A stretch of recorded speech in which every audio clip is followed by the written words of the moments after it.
Assalamualaikum. My name is Adiba Anayat and my roll number is BP16510 and my group number is 42. The topic which is assigned to us is psoriasis and the topic which I am going to discuss is drug-induced psoriasis. First of all, what is psoriasis? Psoriasis is a chronic immune-mediated inflammatory skin disease that is associated with a high physical and psychosocial burden of disease with estimated prevalences reaching up to 11% in adults and up to 1.3% in children. Psoriasis is a common disease. Consequently, psoriasis is frequently encountered in clinical practice by general practitioners and dermatologists alike. The etiology of psoriasis is multifaceted, a complex interplay between genetic predisposing factors and environmental factors leads to the onset of psoriasis. In addition, various triggering factors have been linked to an exacerbation of psoriasis, such as infection, physical trauma to the skin, that is Koebner phenomenon, and exposure to emotional stress. Another clinically important external factor that can elicit psoriasis is exposure to drugs. There are several ways in which a drug can affect psoriasis. First, a drug can cause pre-existing psoriatic skin lesions to aggravate.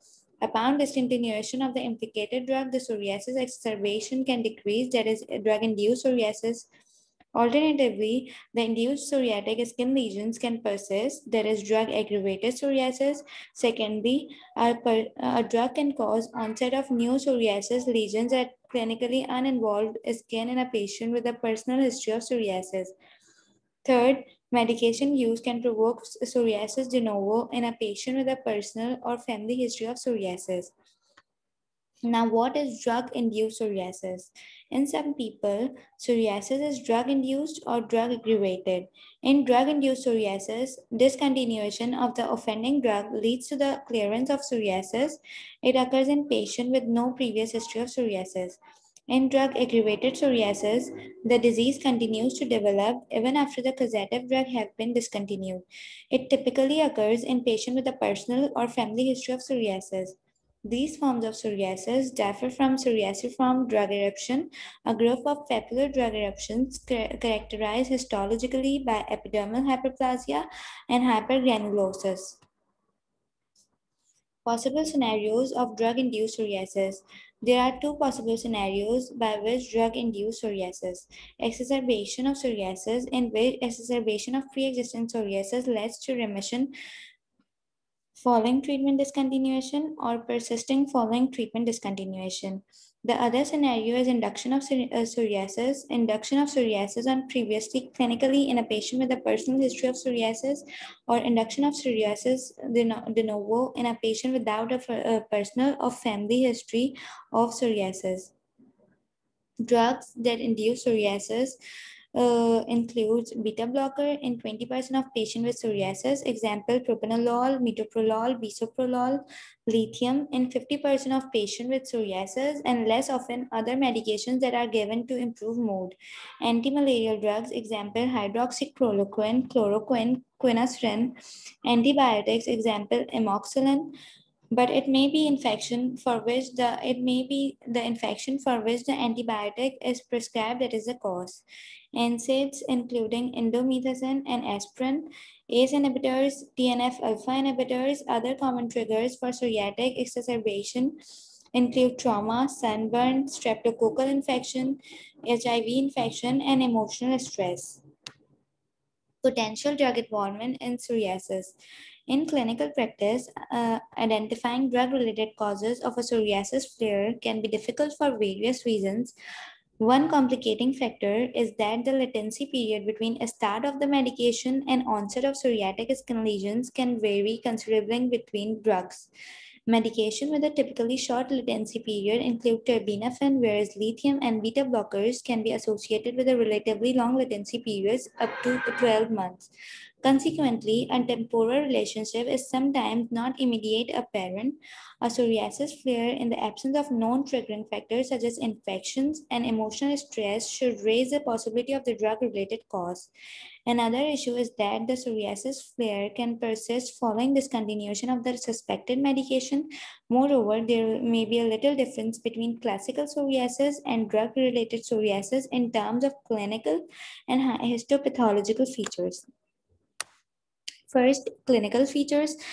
The clinical spectrum of the drug-related psoriasis is as diverse as typical non-drug-related psoriasis itself. Morphological types that have been described as drug reaction included plaque psoriatic skin lesions, palmoplantar psoriasis, nail psoriasis, scalp psoriasis, leading to the alopecia, pustular psoriasis, and erythrodermic psoriasis. Furthermore, transformative drug reactions have been described. Example, pustular psoriasis induction in patient with a personal history of plaque psoriasis. There are no clear specific psoriasis phenotypes provoked by the different drugs implicated in drug-related psoriasis. There are no clinical criteria to distinguish the morphology of drug-induced psoriasis to that of typical psoriasis. However, in some cases, so-called psoriasiform skin lesions are described. Clinically, such skin lesions are almost similar to classic psoriasis cases, but lack certain characteristics of psoriasis. For instance, psoriasiform skin lesions may miss well-demarcated borders or lack the coarse scaling typical of psoriasis. The severity of drug-related psoriasis can vary considerably. There have been documented cases of generalized psoriasis and erythrodermic psoriasis requiring hospitalization for proper management. Secondly, histopathological features. There are few systemic studies on the histopathology of drug-induced psoriasis. In most cases, the histopathology of a drug-induced psoriasis is virtually indistinguishable from that of conventional psoriasis. However, drug-induced psoriasis often lacks tortuous papillary dermal capillaries and associated suprapapillary epidermal thinning, which may be used as differential criterion. Furthermore, the number of Monro microabscesses and macrophages may be low in drug-related psoriasis. Additional histological clues to diagnose a potential drug-induced psoriasis include an eosinophilic infiltrate in the dermis and a lesionite pattern. Importantly, however, absence of these histopathological findings does not exclude the possibility of a drug-related psoriasis. Now, the pathophysiological mechanisms are the underlying mechanisms leading to drug-induced or drug-aggravated psoriasis are mostly incompletely understood. For some medications such as lithium, beta blockers, and imicamod, a direct drug effect is suspected.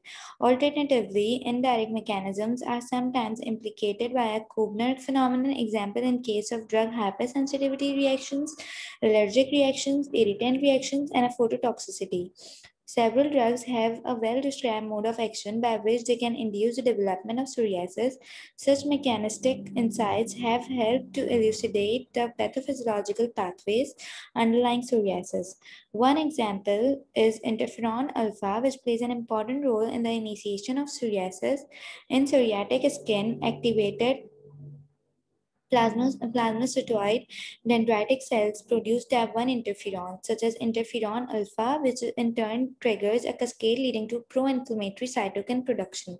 Similarly, exogenously administered interferon alpha is able to induce Th1 and Th17 mediated cutaneous inflammation. Closely related to the role of interferon alpha in psoriasis development is imiquimod.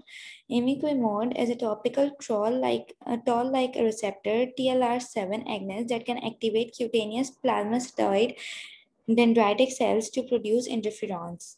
In psoriasis, self-nucleic acid bound to antimicrobial peptides such as LL37 can engage TLRs, which in turn initiate TLR-mediated pro-inflammatory responses such as activation of plasmacytoid dendritic cells in line and an imicamod-induced psoriasis mouse model is used to study psoriasis. Diagnosis of drug-induced psoriasis can be challenging when patients are on multiple medications. The onset of psoriatic symptoms can be months or years after the drug has been started.